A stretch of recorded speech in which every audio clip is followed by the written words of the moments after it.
Hi, everyone. Welcome to the Nerdy Harry channel interview. Today's guest, John Henry Soto. John Henry Soto is one very busy man, whether he's vice president of a music company, or if he's acting, writing, producing, directing. Here he is with his good friend Casey McDougal in his short, and they also did some podcasting together. Or creating lovable characters like Lloyd Pendleton. Or even motivating you. And yes, even teaching you how to play the guitar. And John Henry Soto is an indie star.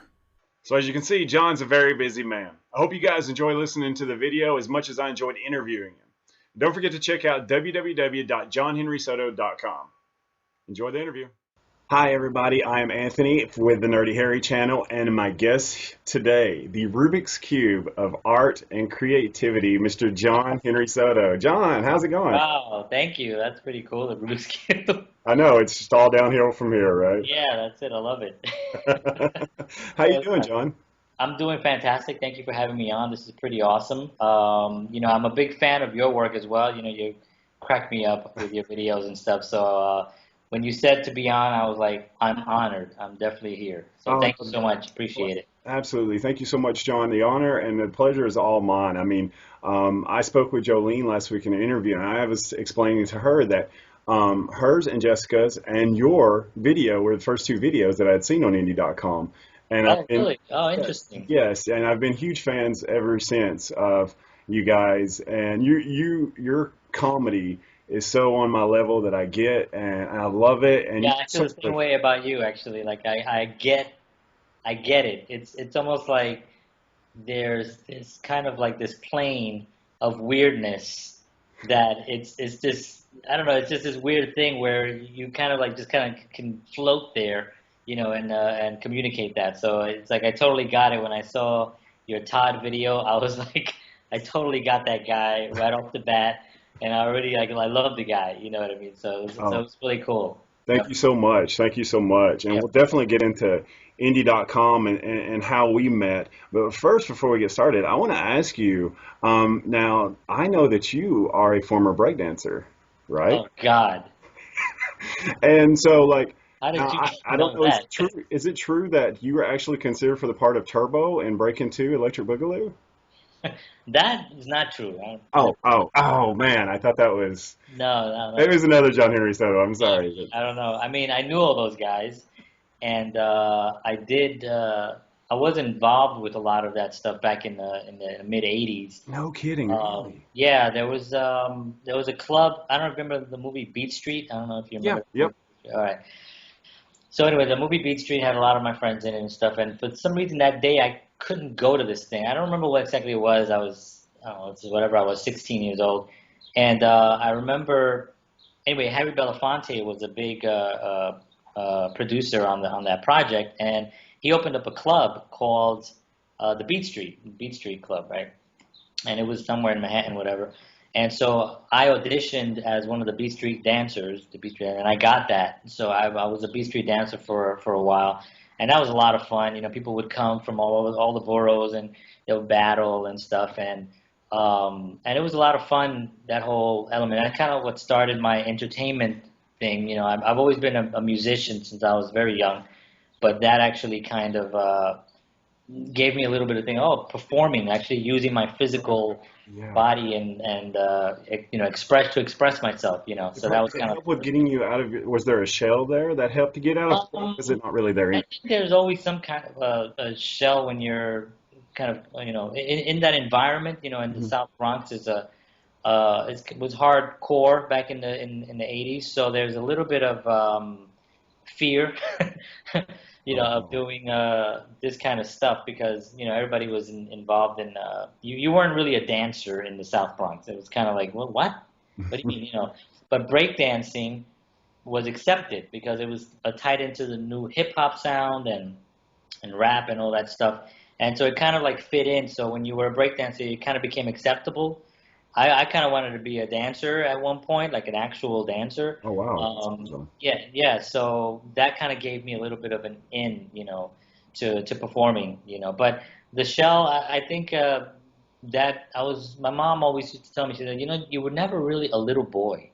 She said you were kind of like, you turned 5 and then you were kind of this like big kid, this big man, you know. And so I kind of get that because I always had that viewpoint. I used to look at adults talking and kind of know that they were either weird or funny or at a very young age, you know. So that was my mom. Wow, that's cool. That's so cool, man. I thought it was really cool. You were a part of a group now, from what I found out, the Fresh Dancers, correct? Yeah. Where do you get where do you, I these some and you won a competition, right? You yeah, guys, yeah, we did actually pretty good. We had like a WBLS competition. It was funny. We showed up. There were 10 of us. So we show up and the WBLS competition thing, it was this outdoor thing, huge, like 1,000 people there. We were all freaking out. wow. So we show up and there's like 10 of us, you know. And so the guys at the running the contest, they said you can only have five. You can't have more than five. So we split up into two groups, and it was like I can't remember what the other name was, but we changed our names. It was like Fresh Dancers, and then the other guys were like the Fresh Buddies or some weird thing. And then we won first and second place in both. Oh, no kidding. So, First and second, clean yeah, sweep. That, yeah, it was pretty fun. So we kind of left there pretty cracking up. That was pretty fun. wow, But yeah, yeah, Fresh Dancers. That you know, it's funny because I those guys were really good friends of mine, and for a long time, I lost contact with actually like all of them, like literally all of them. So I always ask whenever I go back because I have a few friends that are still there. You know, I go back and I ask, have you seen this guy? Have you seen that guy? yeah. Anybody? Because you know, when you're in a group, it's like being in a band or it's like being in a an acting troupe. You know, you become this really family oriented thing, and I was so young. We were all in our teens. You know, so it was kind of like recently I've been kind of on a quest to try to find these guys again Wow. and see if we can still break dance. Now we just break. You break things while you dance. We just break.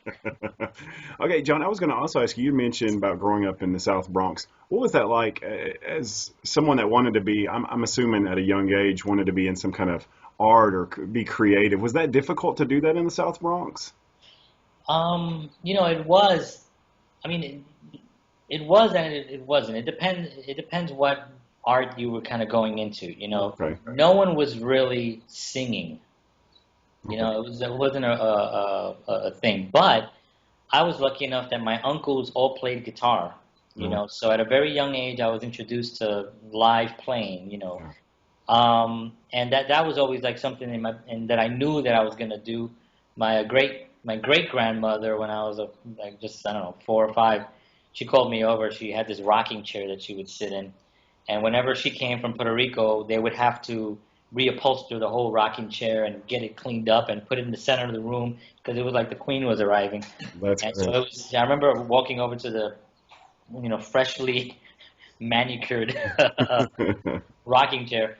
And Right. she like grabbed my hand and she kind of looked at it and she said, in Spanish, obviously, and she's like, you're going to be a guitar player, And I was like, oh, okay, And so that part of it started very early on. So I knew that there was art in around and it was accepted, but it was Spanish music and it was that kind of stuff. It wasn't until really I heard Carlos Santana Yeah.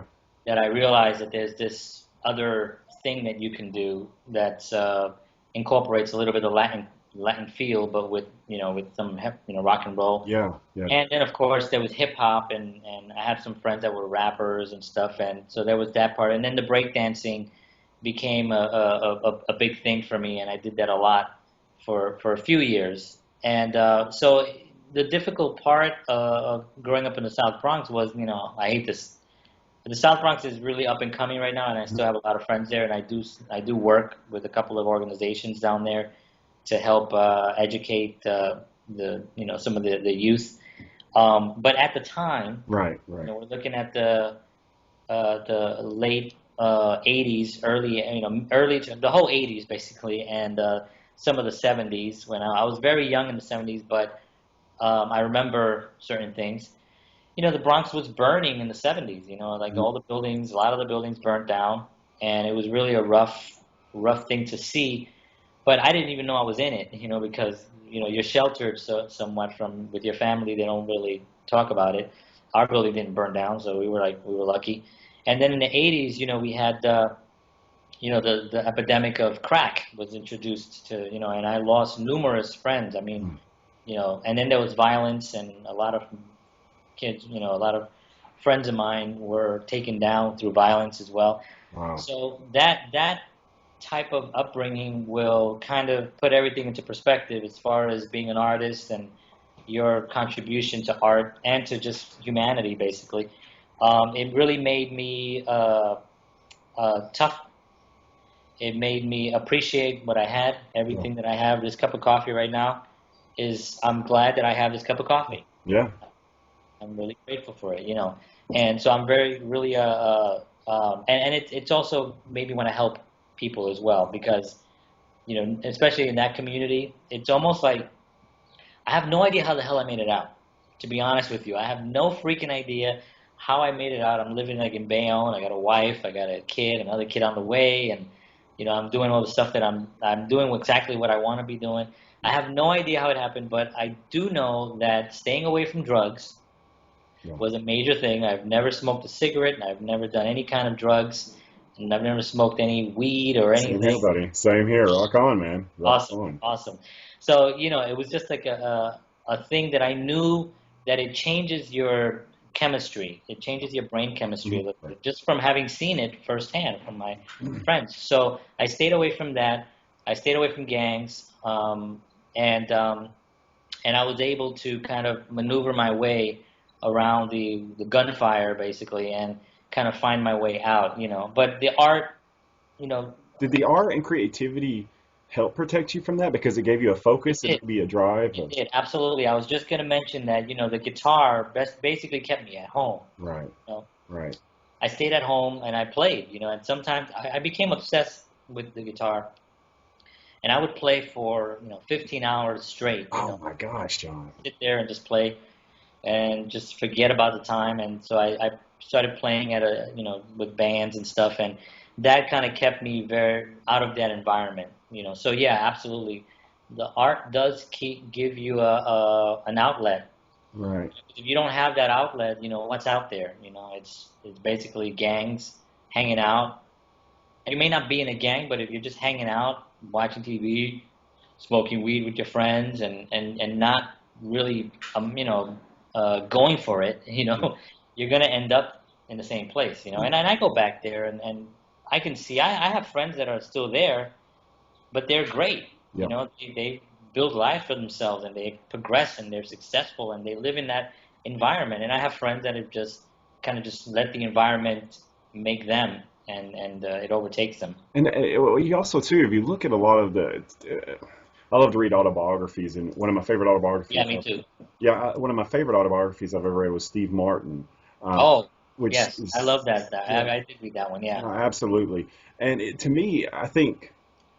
And this isn't always the case, but if you look at a lot of the successful entertainers or people, not even just successful, I mean, successful for yourself and, love doing what you're doing, you have that drive, you have that commitment when instead of going out and doing those things, you're focused, like you said, you're playing 15 hours of the guitar. I mean, Right. that's amazing, Yeah, it definitely was. It definitely saved my life. And there are organizations that are in these environments, like the PAL and any boys club, and Mhm. um, those kind of places. There's a place called Casita Maria, which is in the Bronx, and they really do some great work there. They've been there for like over 80 years, and it's a place that I used to go to as a kid to basically to practice breakdancing and to play ball and basically stay out of the gunfire and stay away from drugs.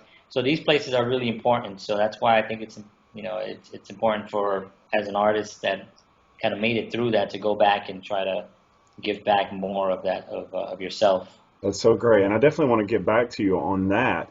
I also want to ask you, you mentioned earlier about your uncles. Can you explain or talk about that influence that they had on you? I mean, it doesn't even have to be necessarily your uncles. I know that they were a Yeah, big influence on you, but your family in general. yeah. My grandpa was the first person ever to buy me a real guitar. Yeah. He grabbed my hand at the age of 9, and he said, well, let's go. And we went down to the music store, and he was looking at guitars, and I'm kind of still didn't even know. And he bought me a guitar, and that was kind of got me on the road. So my grandfather was a big influence on me. He was the only father I've ever known. I never got to really meet my father. My mom, super supportive. She passed in '09, unfortunately, from cancer and stuff. but she was a huge supporter and a big fan. And my grandparents, my grandma was very nurturing, and I was raised primarily by them, my grandma and my grandpa. And my mom was very involved, but she remarried again and had my brother and my sisters who are also very supportive. I'm actually blessed by the family, my immediate family that I have. I'm really blessed by having them because they're always just incredibly supportive. But my uncles, all of them, are freaking hilarious. They were just some of the funniest people that you could, and I just remember as a kid just laughing my ass off, just listening to their conversations, and they would play, pick up a guitar, and some of them would actually build guitars.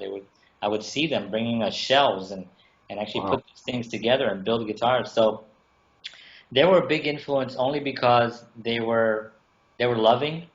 They were older Latino men that played guitar and drank and cursed, but they were just incredibly loving. And I love that element of it.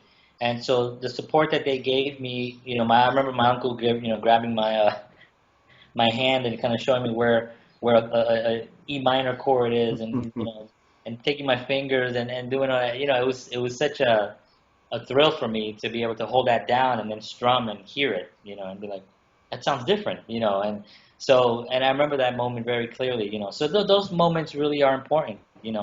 Family is huge, friends are huge when you're in that type of environment. Um, I sometimes I'll talk to someone who will ask me a question about they're having some kind of difficulty, and 9 out of 10 times I find someone close in their environment that's just, you know, uh, an asshole, part of my expression, but No, it's okay. they're just not really supporting. So, and it can be a family member, it can be the closest person to you, um, your best friend, because they're usually the ones that are the most comfortable Hmm. telling you, something that's probably not what you want to hear.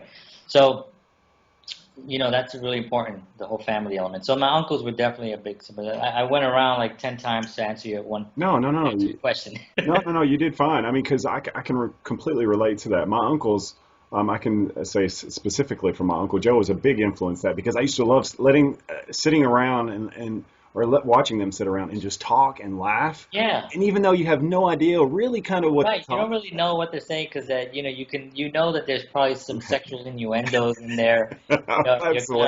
like whatever. But it's so funny. Yeah, yeah, and I think, and I'm pretty sure you can relate to this as well because I have an old school, I think an old school comedy appreciation Oh, I because of that, and I definitely see that. I think that's why I was immediately pulled to you and your comedy because to me, I've always seen like a Tim Conway yes, kind of that's thing. exactly one of my favorites. I have a little bit of Tim Conway story. Okay, But go ahead.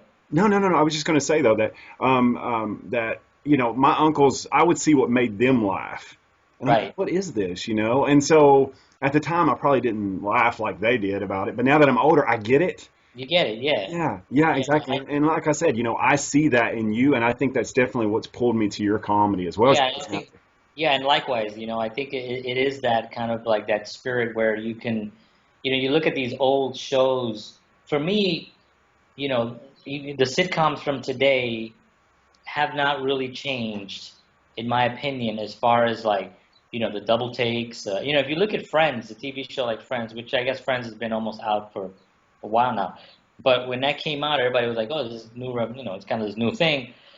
And everybody was excited. But when you really look at like Chandler's expression and his double takes, yeah, that's Jackie Gleason. You know what I mean? That's Jackie Gleason. yeah, That's a Tim Conway. That's all stuff that's been kind of like developed. That's Milton Berle and all these guys from Sid Caesar, who's like a freaking who was a genius, yeah. and Mel Brooks, who just All turned right. 90. Carl Reiner, those guys, they just developed.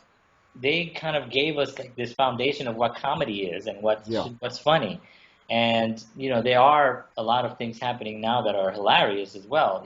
But I always feel like that was like really the foundation. So I do appreciate that. Tim Conway, I he had a new book out, and he had a picture of his new book. This was about a few years ago, Yeah. and he had his picture of his new book, and so I wrote he does social media. I don't know Yeah, if you know that, but yeah. I That's follow him Twitter and everything. oh yeah, he's hilarious. Yeah. So he posts his picture up, and my new book is coming out in a week. So I wrote, and I can't wait to get it. So he writes, I mean, hey John, he goes, let me know how it is. I haven't read it yet. That's And awesome, I was like, are you freaking kidding me? I was man. like, I took a picture of the screen, I saved it, I shared it, I added one of my treasured things Oh just after that split second. Tim yes. Conway.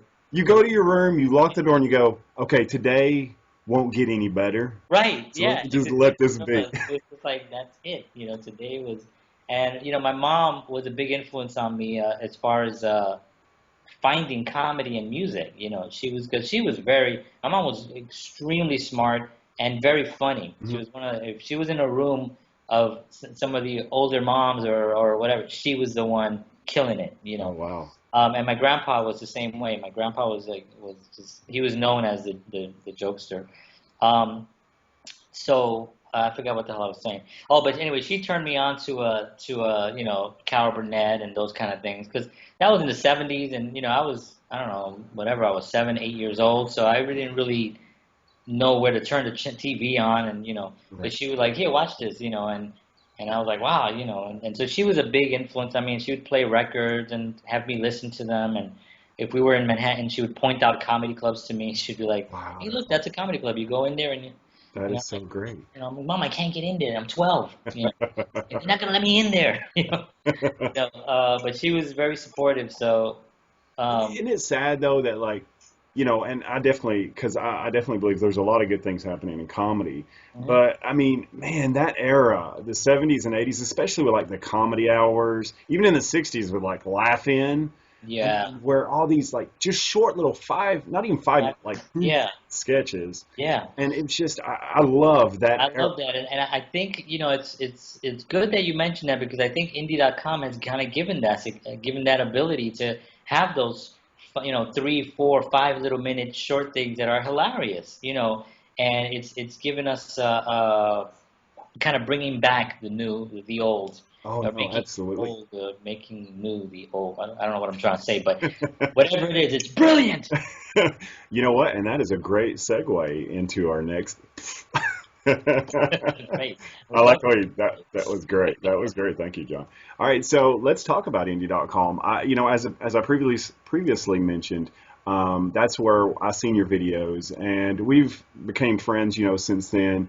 And you've been an influence on me, not just in the comedy part, but as well as the podcast part, which I'll get to later as well. With you and Casey.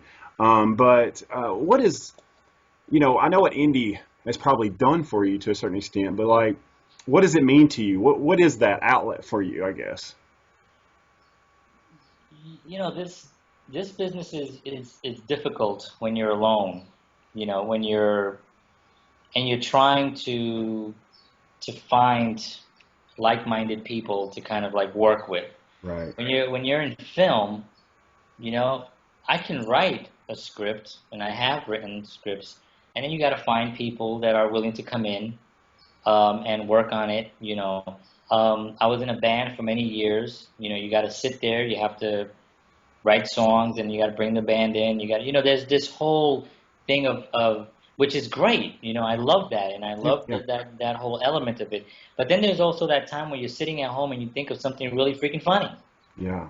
and you're looking around going, how can I communicate this piece of that I think is funny? I mean, maybe nobody else does, but what do I care? You know what I mean? Yeah. Right. And Indie.com has given me that voice. I mean, it's why I did the Soto in the kitchen thing because Hmm. I started kind of like thinking, Great I stuff. spent a lot of time in the kitchen. I'm in the kitchen right now. You know what I mean? This is like, I like being in the kitchen. I got my coffee back there. I got the stove. I got the refrigerator. I got my computer, everything. It's a nice window here with a good breeze. Please So, don't tell me there's a toilet in there, because. no, behind here. Okay, gotcha, gotcha. Yeah, yeah, But yeah. go ahead. I'm sorry. So, it's just a comfortable place. So I thought, how can I put something together here? And Indie.com was presented to me by one of my good friends, Bayou Bennett, Mhm. who's she lives in LA. She's a filmmaker. Okay. She's a director. Her and her husband are filmmakers, very, very good award-winning filmmakers. And so she sent me an email. She's like, hey, there's this new thing called Indie.com. You should check it out, because she liked some of the little videos that I had done on my own before that. Yeah. And I checked it out, and immediately I thought, this is good. Yeah. This is actually a good thing. I'm gonna do this. Yeah. And I just started submitting almost all, as much as I could, whatever competition I could, So it's given me that kind of a voice that I could express kind of alone, because and I know that you sit there in your head and you think of funny things. You write them down. Yeah. Oh, yeah. And when you tell someone, maybe your wife, or if I tell my wife, she's not gonna laugh because I didn't. In my head it's hilarious. I have to act it out and do it in a way that's gonna work. And if I just tell somebody what it is, it may not be as funny. So in this thing that we have going on up here, it's important to be able to capture those moments and communicate them somewhere. And it also gives you content. We're in a content-driven world right now. Netflix, Amazon, Pivot, HBO, all Showtime, all these places need content. Right. The proof of that is just turn on like one of the network televisions. It's pretty bad. Yeah. It's I agree. the stuff that's on there. It's rough. So they're looking for content. That's why the reality shows became so popular, because they're very cheap to produce and you can entertain. And I'm not knocking those things. I think that they are entertaining, completely. some of them, but they just keep building off of that thing because it's so cheap to produce. So content is important. So Indie.com gives you a place to put your content out, and so that's important as well, So they've done it. And I've met some great people. I met, I've met, Jolene, Travis Dixon. Yeah. Is freaking hilarious. Oh, yeah, absolutely. Very talented. He's so freaking funny. And just a lot of people that I've met along the way on Indie.com. It's such I know when I first did it, which I spoke about this with Jolene, but I also want to say that it's such a community. Like you feel like you really there's you do feel it, and I think it's a credit to to Sean and Nicole. Yeah. You know what I mean? Because I think when they came out with their videos and you just kind of feel that they want you to do well. They want you to succeed. They want you to win these challenges, and they're coming up with. And Andrew, I don't know if you know Andrew. I'm constantly sending him ideas. Like I just sent him one like a week ago. I sent him something, and he thought it was a great idea. He thought he would call it the Soto Challenge.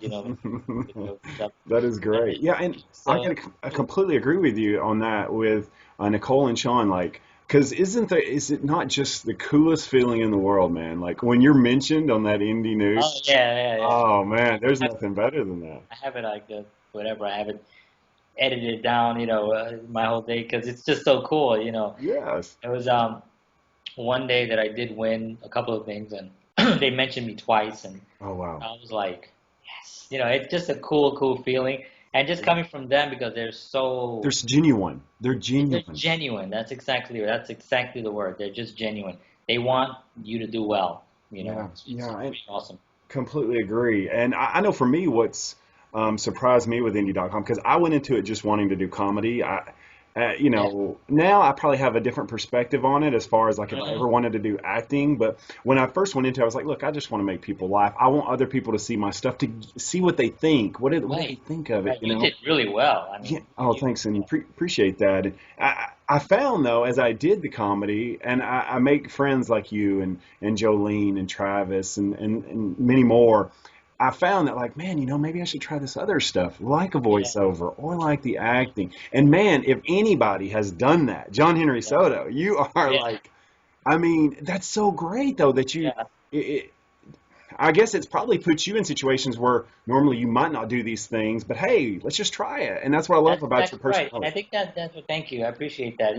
I think that's what Indie.com also does. It does open up the possibilities. Because that's what I was looking at the voiceover one day, and I was like, voiceover. I was like, well, I mean, my voice kind of sucks, but I said I can change it around. I can do certain things with my voice, and Right.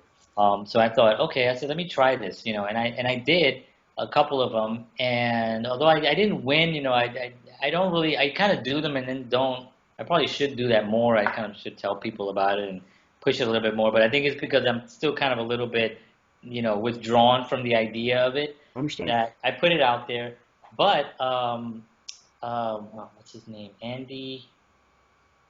I want to say Andy Ross. I think And it's Raw or Ross, one of those two. Ross, I think it's Ross, Andy Ross. Okay, yeah, I believe Yeah, that's right. I know who you're talking about though. yeah. But he sent me like a really, really great. 3 times he sent me like this really great uh, uh, thing on my little voiceover video, tape. And he thought I was very funny. He thought my delivery was great. He thought I could change my voices really dramatically. And he gave me this great feedback. So I wouldn't have had that if I didn't just take that chance. And that kind of gave me a little bit more confidence to kind of like, okay, use my voice. I mean, obviously, as actors, our voice, that's the instrument. So you want to be able to manipulate it as much as you possibly can for certain characters. So that was a big, big thing for me. And then the music, I did a music one, which did really well. We were without any votes or anything, we almost won. We didn't even like share it or anything. So that was good. And that was, I got the lead singer of my old band. I basically Glass just of No, correct? Is that's Glass of No, yeah, yeah, that's what I thought. yeah. And so I was like, hey, it's this challenge thing. I said, why don't I just come up to your house? He lives in Brooklyn, and we'll do one of the songs. I'll do it acoustic. We did it, and people liked it, and it did really well. That's Um, great. that was, so, and then dramatic stuff, which I've done before, but not in this thing. It's difficult for me, um, and this is being sincere, with doing certain challenges that you don't fit that part. Yeah. Oh You know yeah. what I mean? Yeah, oh yeah. Like, like I know I look at these some of these castings, and I know that I'm not the leading man attorney Yeah. that's going to come in and have this great conversation with this beautiful blonde As soon girl. as it You know what I says good looking at the beginning of describing, I go, okay, well, I've already got my mean? first wall. Yeah, I'm already like this. So, and then you look at Jolene Kay, who's like gorgeous, and she's brilliant, a Yeah. brilliant actress, and you're kind of like, and Travis, very good-looking guy, and, Yeah. and and also really talented. So they have So I sometimes when I do those, I probably don't give myself enough chance to really give it my all. That's interesting. And I think moving forward is something that I do want to pay a little bit more attention to I because maybe not for that role, but if somebody sees it and you give a good reading, maybe they'll take in consideration for something else. Right. No, no, no. So Absolutely. that's kind of like an advice for anybody getting onto Eddie.com moving forward. Um, to look at it that viewpoint as well. Because I'll read a part. You know, basketball player. I'm like 5-0. You know what I mean? So I'm Well, like, now if it says elementary school basketball player, John, that's true. then That's true. you I never know. thought about that. I'm in. I just got to shave and dye my hair. No, what I love, I tell you, I would say to anybody, because I want to make sure that I do, especially when I speak to my indie.com family, I want to endorse them. I want for people to know, because if you have one Yeah, small little tiny hair of creativity or art in you, give it a shot, because you just absolutely. never know. Absolutely. That's like a huge thing right there what you just said. I mean, you'll hear people all the time. I run into them everywhere. And they'll ask me questions. They'll ask me like, well, yeah, I've always, when I was in school, I kind of wanted to. Actually, recently, this guy asked me, he did a play when he was in high school. What I mean? He's in his 30s now. He's not doing that. He does Hmm. something else. And I was thinking about it, and he was kind of like, yeah, I wanted to do it, but I never did anything. So I thought about it, and I said, you know what? I have a film that I'm shooting at the end of August, Hmm. and there's a character there who has no lines, just a couple of expressions, but they're very funny expressions. Hmm. And I went up and I asked him. I said, can you do this? And I asked him, and he did it. And I thought, that's fine. I said, you want to be in my film? And he was like, got such a thrill That's from that. great, John. That's And so now his name is on IMDb, because the film's coming out, and he's like so excited about that. So I just thought, when you see somebody that has that opportunity, or has that creative fire, but it's not lit, or it's yeah, or it's very faint, you want to be able to throw some gasoline on it and kind of just like, and I think indie.com does that. yeah, It gives you a place where you can see yourself, you can see the other performers, you yeah. can learn from the other performers. I mean, I tell you, I've watched your stuff, I've watched Travis's stuff, I've watched Jolene's stuff, and all the other ones, and I think to myself, wow, what a great approach. Like, I didn't think about that, Oh, and right there I learned something. So it's an important thing to do that. So yeah, it's huge to give people a chance. If yeah. whatever that little spark they have, it's great. I completely agree. And one last thing I would say about indie as a cautionary thing for people that haven't done it, that are going to do it. Do indie to watch creativity, to put your creativity out there. Don't do indie to win. Don't. I mean, look, Oh, no, no, you no. can do that, but I Yeah, would really caution against that. Like, do it to watch these amazing people yeah, from California to Australia to London all to over the world. Bayonne, I mean, to Tennessee. Learn and watch and get to know these people as well if possible. So, Yeah, and that is an important thing, because it does. We talk about like-minded people. Well, there you go. I mean, where else can you go to find like-minded artists? yeah, Indie.com. completely agree, John. Thanks. That's a promo right there. Where else can you go to find like-minded artists? Indie. Anthony and I agree. So I can get in on the promo too. Yeah, of course. Yeah, yeah. I was gonna give you space. Thanks, appreciate it. I'll edit that.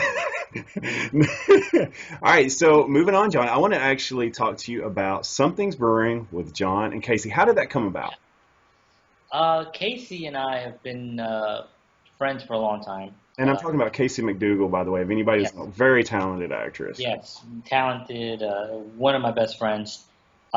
She was in a film that one of my first things that I ever did, called Oops. I don't It's remember what called it's called. Oops. Wow, that's interesting. Yeah. So Oops is It's called En Route. gotcha. It was called En Route, and it was with my good friend Matt Maisano, who worked also on the Coffee List, Yeah, and Pat Bohan, who also did work on the Coffee List. And so these guys shot this film up in Massachusetts. So I went up there and I met Casey, and Casey played kind of like I was a mailman in this, and I would deliver her mail, and I kind of had a crush on this girl, and she was just cool, and she sees me opening up a mail and stuff, and that's what the story is about. It's about a mailman who's anyway. If you're ever interested, it's actually pretty good. okay, great. Yeah, it's on YouTube. You can find it on YouTube, Okay. and I think it's on IMDb also.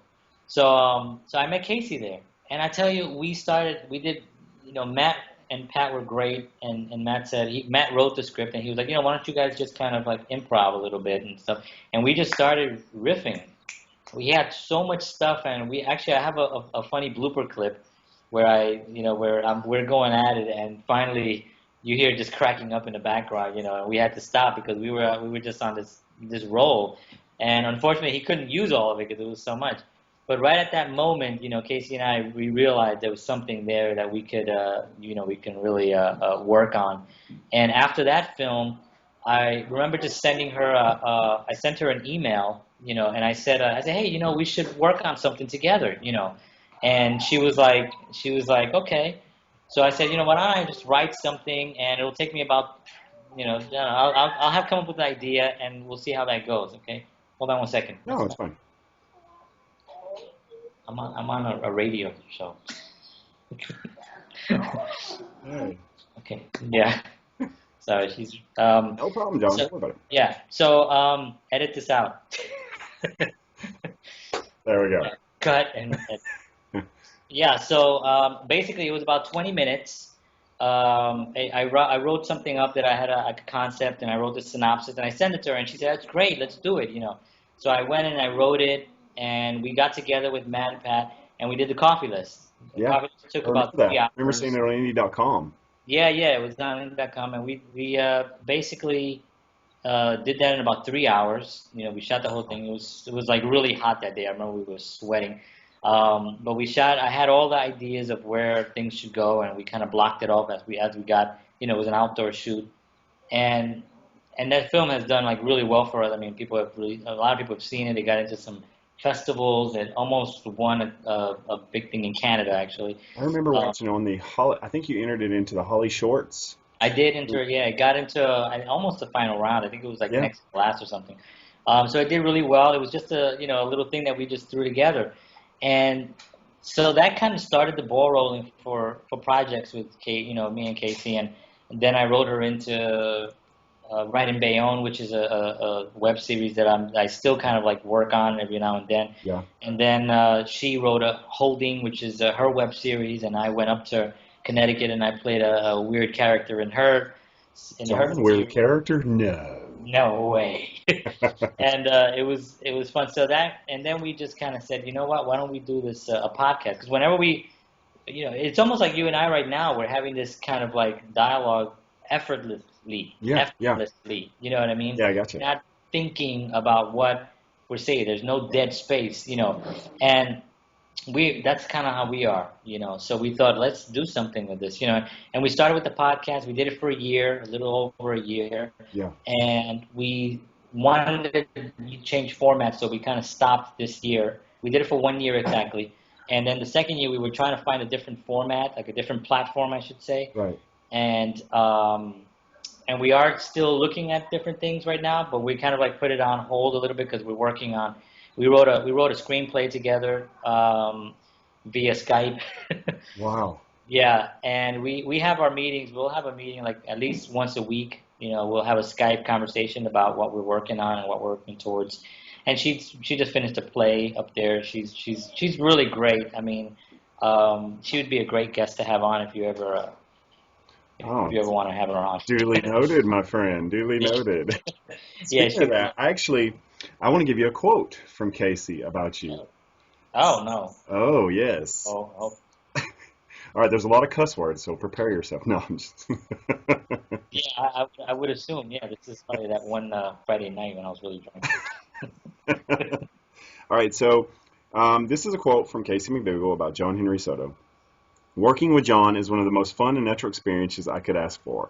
When working with a fellow actor and creative person, he is smart, kind, and curious, and keeps me guessing and laughing. So that was really cool. Oh, that's awesome. Oh man, yeah, she's great. She's just incredibly talented and really smart, and there's and really gets it. Like the work. I've met a lot of actors. A lot of actors, and you'll have the ones that are actors. I'm Right, right, of you know, course, of course. and then you'll have the ones that are actors. Yeah. And this is what I do. Um, and the difference is just, I have trouble talking about acting, the art of acting, because it's so, it could be, it's so open to Right. interpretation. There's just so many different methods and so many different ways of approaching a character that no one can sit there and say, this is how it should be, or this is what it is, or whatever. There's no Yeah, there are definitive methods answer that, to that, right? yeah, there isn't any, I mean, there just isn't anything. So when I meet an actor that wants to talk about acting and how the method and all that stuff, I kind of like, sometimes I try to listen, but I do kind of tune out a little bit, unintentionally. I just, like, huh? So, My next question about being an actor, John. yeah, exactly. What? Tell us about your technique. There goes the next 7 questions. Dang it. Yeah, catch this out. Well, I want to say, also that I'm a fan of you and Casey both. I think you guys do. Thank I you. mean, whether it's, your shorts or even as the podcast, do continue doing something because you guys do a great job together. Yeah, thank you. I appreciate that, and we definitely will. We have, like I said, we have a lot of things that we have in the works, and she had a play that she's doing. I'm doing a couple of things here. She lives in Connecticut. I live in Bayonne, so it makes it a little bit difficult. But we have our schedules where we're actually going to start making the time to do certain things together. So it's gonna be great. Yeah, thank you. Yeah, absolutely. Thank you, John. It's funny that you mentioned Bayonne. I don't think I've ever seen somebody embrace their community as much as you, and that is such, I mean, that is such a rare thing this day and age. Where does that come from, man? Does Bayonne inspire that, or what is that? Bayonne is a great town. I mean, Bayonne is a great town. I've only been here for 4.5 years. You know what I mean? So I haven't been here long. There are people who are Bayonnites, and they were born and raised here, and but they've even embraced me. You know, and not everyone has. You know, some people. You know, I come in with. Hey guys, you know, look at me, you know. Oh, great. Here's John. Right, exactly. So there is a little bit of that whole thing that I know that I can feel at some point. But for the most part, Bayonne has been really, really good to me, really nice, and the town is really great. It's a very small town. Um, I think it's only 3 miles long and maybe like No. half a mile wide. It's Wow. very, very small town, 60,000 people, which for me coming from New York, this is very small. You know, I mean, this is the kind of place where you're walking This is down like Broadway. Bayberry for you. Yeah, it is. It completely is. You know, walking down Broad, we have a Broadway here. You know, and Yeah. walking down the street, you know, cars will honk. Hey, how you doing? Hey, you know, and it's just that's the way it is. I do love that, and I think what really made me embrace community more than anything was probably just growing up where I grew up. You know, Yeah. it's like there wasn't a lot of that. Like Yeah. people didn't embrace their community. They trashed it. Wow. They burnt it. They disrespected it. Not everybody, you know, that's a generalization, Yeah. but I understand. enough people did it where it screwed it up for all of us, you know, where we were trying to live our lives and people were out there throwing garbage out their windows, burning buildings, selling drugs, all this crap. So it's an important thing for me for a community, you know. And when I moved into Sunnyside, Queens, that was when I first got married. I moved there. I was really trying to embrace that community too. Hmm. You know, and I wrote for the local paper there for a little bit, and I got involved there. And when I lived in East Harlem, I lived there for a little while. I also started embracing the community there and finding people. You know, it's every section has its challenges. You Yeah. know, you move into a town. You know, I've always believed in the quote, and I've put this on Facebook so many times that people are probably sick of me posting this, but it's you know, it's you think globally, act locally. You know, Oh, I always think yeah. globally. You know, like handling the world problems and love and peace Hmm. and that.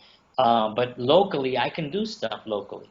You Right. know, I can't go and feed the hungry, but I can help here in my Yeah. community. I can help with my art. I can help people, make people laugh. I can help them create better products. You know, I can sit with them and just counsel them on what they need. You know, what they're looking for. Some people will ask me, I need to do this. How can I do? You know, I just spoke to somebody about she's looking to find new fans and she's having trouble. So I directed her to a couple of sites and told her do this and do that. You John, know, that so is it's that. like wow. I don't mean to interrupt you, but that is such a rare thing though these days, man. That's a really great thing that you do that, not just for the community, but just as a one person that you encourage. I mean, I see it on Facebook and your encouragement, your positivity. I mean, with recent events, especially, you know, I'm not a big news Yeah, person, but I mean, it's hard not to. It's yeah, hard not to read, and it's hard not to feel that pain. yeah, You know, as an artist, I think I wrote today. You know, it's now. I'm paraphrasing my own quote, but it's more important today. You know, really to embrace your art and to really disseminate it more. To really try to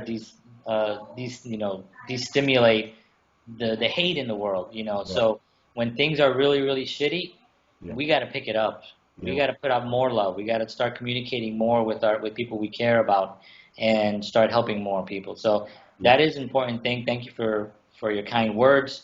I appreciate that. You know, it's not something that I say that I do for any kind of praise or anything like No, that. It's no, I something know that. it's just the way the way I was raised, I guess. Yeah, So and that's such an honorable thing to have, and don't lose that. That's one of your most endearing qualities, John. So no, that's I such a great appreciate it. thing. Yeah, no, I hope not. And you know, if Scorsese calls tomorrow and I'm in one of his his next film, Then you can lose it. I think it'll be gone. I mean, because you got to focus on your career, man. The first person I'm gonna call is Kanye. Kanye, what should I do next? Oh, yeah? Okay, I'm gonna do that then. No problem.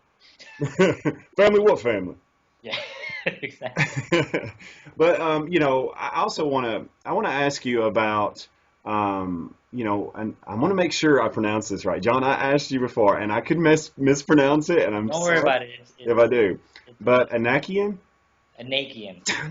It's okay. I knew. I was so afraid I'd do it. Okay, Anakian music. Wow, how'd this come about? Vice president, correct? Yeah. It sounds like really impressive, doesn't it? No, Um, it is, man. You should listen. I mean, it that's was, a really it, cool thing. yeah, it's been a great thing. I mean, that started Michael Katz, who's the president of Anakian Music. Right. I met Michael about 10 years ago. I was managing a band, out of all things, Oh, wow. and it was a 11-piece band. And I was in a meeting when I was just sitting, and he came in. He had met somebody in the band. He came as a guest just to kind of come to one of our rehearsals, and we just started chatting, And he was a songwriter.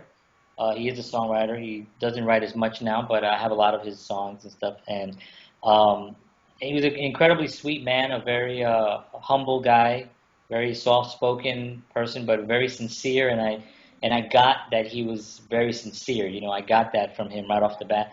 So we didn't work together after I left that project. We didn't work together for years. We actually, I'm 10 years basically of us meeting for coffee and talking about stuff and talking about music. And I had been trying, to kind of get his songs into some music stuff that I was doing, and it never really worked out. Hmm. But we always kept in contact. So last 2015, February, he gave me a call. He said, "I really want to talk to you. I want to come to Bayonne and meet with you." And I was like, "You want to come to Bayonne?" I was like, "What the hell's happening? Something's wrong. Are you okay? Are you sick?" Are the cops with you? Please Yeah, come alone. don't. So I was like, yeah, no problem. So he came over with another business partner who's no longer involved. But they came and they sat and they talked to me about Metanoise, which is a hip hop Yes. And let me group. say, before you go any further, Yeah, I listened to Treble Trouble. Now, yeah, Candace and Kadum, correct? yeah, I yeah. listened to Treble Trouble on YouTube. I promise you, I listened to that thing for like 25 minutes over and over. Oh, nice. It's such an awesome song. Awesome. Thank you, man. I appreciate it. There's if anybody's interested, you can go to datpiff.com. Okay. You can download. They have a mixtape which is free. It's 15 tracks, all Meta Noise. It was hosted by Don Cannon. Don Cannon is huge in the mixtape and hip hop world. So it was a really great honor to have him on. So anyway, and that you can listen to on YouTube as well. So he came to me with this group and this idea of a record label. It wasn't an Aiken Music at the time. We had no name or anything. He just said that these guys kind of were mistreated by their last label, and he promised them that if they signed with whatever label he puts together, that he would manage them and he would get people on board. So he drives up. This is actually kind of hilarious. He drives up. They live in the Poconos, right? On the snowiest storm day of that year, of last year, 2015 February.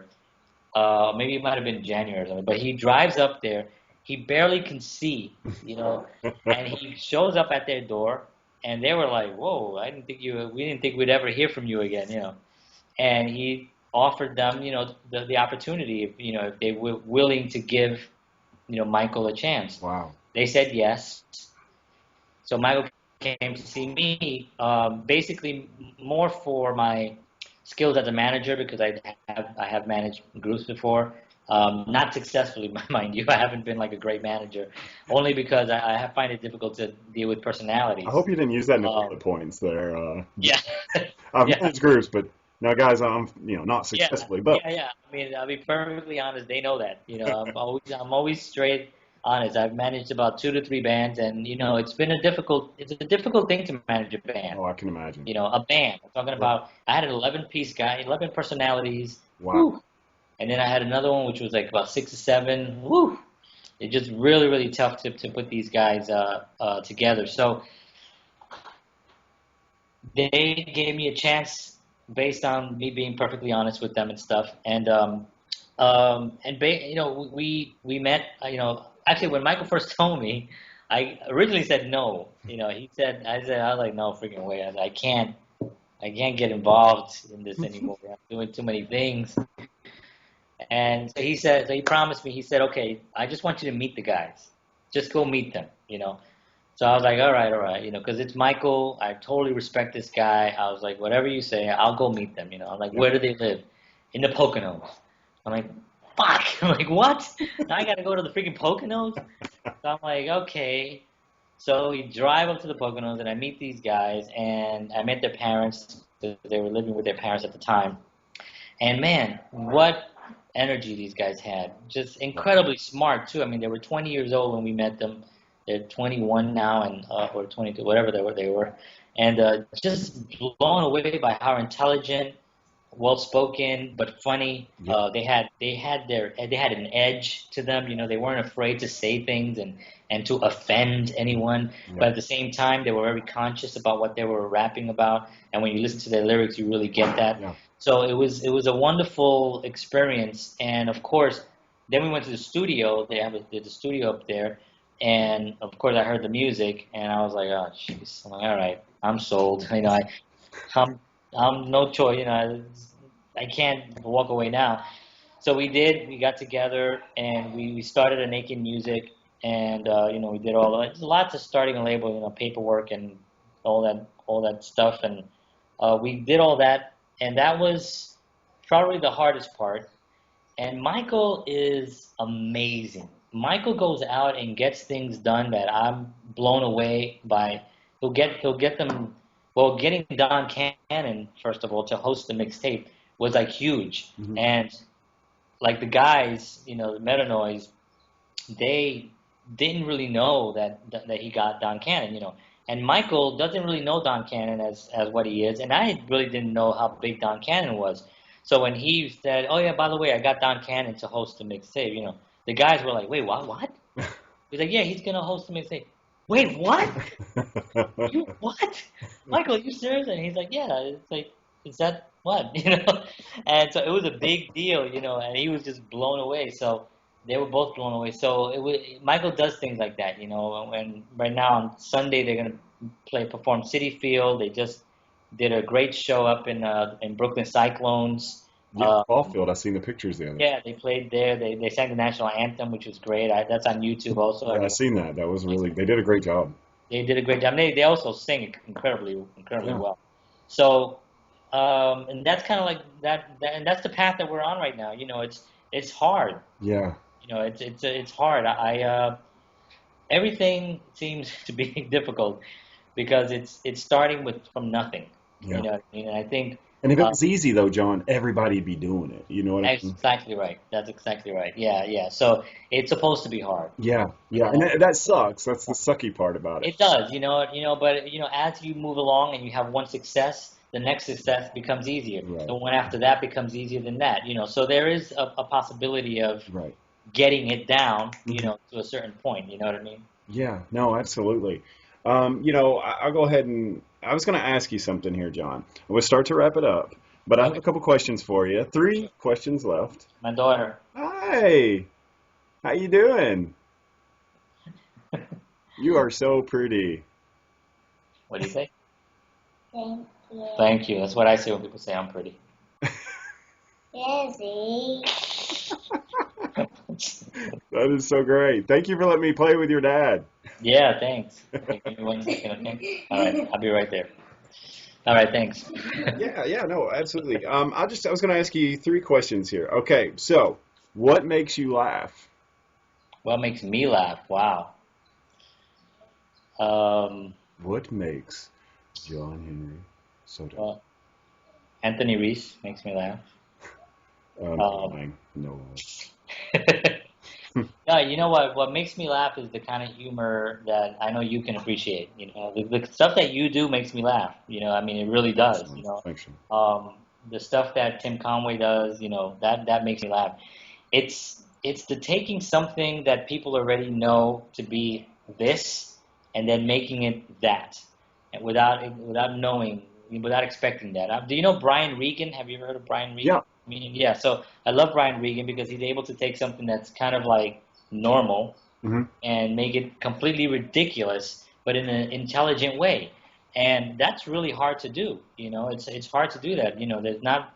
I know Tim Conway can do that, and people like Martin Short it's Right. another kind of hero of mine as Yeah, well. absolutely amazing. And yeah, and Steve Martin, of course, and uh, Chevy Chase, and Bill Murray. Bill Murray and Robin Williams, rest in peace, was brilliant. And that kind of stuff really makes me laugh. Jim Carrey makes me laugh, Hmm. in a lot of his earlier work and stuff. And Yeah. I think he's a great actor. I think he's going to be doing some greater things in the future.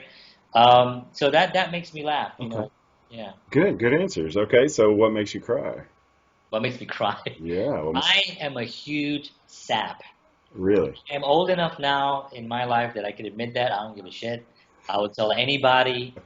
I will if I watch one of those insurance commercials or life insurance I'm the commercials same way, John. with grandpa talking about, man, I am gone. And what really gets me is those coming home videos, like the soldiers coming home and Yeah. surprising Oh, people in yeah. homes. I'm gone. I'm, I will cry. A sad song. I love country music. And it took me a long time to actually admit that. You know what I mean? To actually embrace that part of me. you've made a But breakthrough, John. Congratulations. yeah, I'm actually there. I'm at a good place right now. But yeah, I definitely I love it's an emotional thing. Art makes me cry. Yeah. Like somebody who does really beautiful art Hmm. can make me cry. I could look at a painting. My daughter, it's pretty amazing. That's so great, John. Okay, so my last question for you. What are some of John Henry Soto's goals creatively, like in the long run? What are some of your goals? Um, I want to direct films. I want to direct feature films. That's really my goal right now. This Right. year, I decided to write and direct 10 short films. Yeah. I'm done with 5. Wow. I have You're in July, so you're halfway there. You're doing yeah, I have 2 scheduled and 3 more that I have to write. good. Yeah, so I'm gonna be pressed for a little time. I'll have to put myself in probably a couple of them so I can shoot them quickly.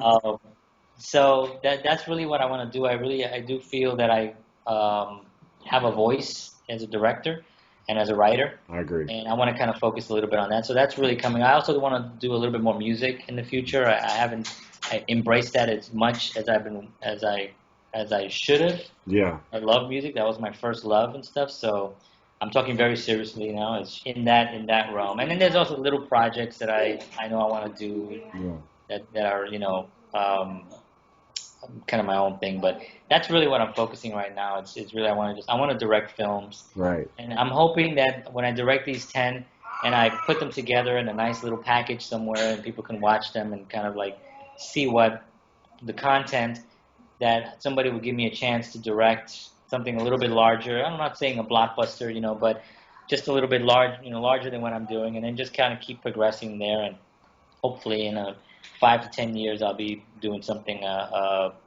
with a lot of meat to it. That's Yeah. kind of what I want to do. Well, I can tell you for me personally, John, if success is based on inspiration, you've inspired me with your comedy, and you've done such a great job. And I Thank you. can, yeah, absolutely. And I can say for me personally also, your Facebook post, your positivity, your love for your community, your love for your family, and your encouragement, like that is such a rare thing today. And I'm definitely to go back to indie.com. I'm thankful for indie because I've made such great Yeah, friends. yeah. I was actually going to go back to that as well. Yeah, I'm very grateful to them for meeting you. I feel the same way about you. I know you're recently married and you have two beautiful kids.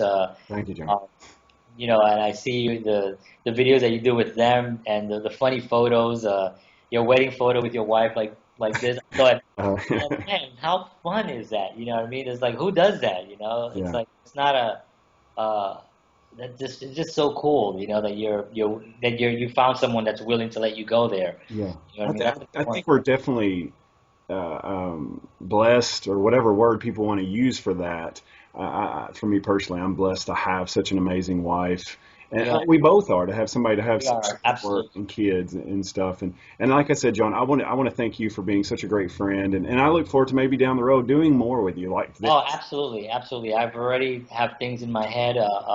Distance is obviously a thing, but not really that big of a deal. We'll work it out. Hey, You know, we'll creativity trumps all, my friend. That's right. That's right. We'll figure it out. Well, hey, Absolutely. once again, I want to thank you, John, so much for being here. I'll post some links Hmm. to your websites, and especially, check out www.johnhenrysoto.com, guys, and Thank look you. at all his great stuff. And John, thank you again, buddy, and take care. It's my pleasure. Thanks, man. Appreciate it. Peace. Yes. Peace.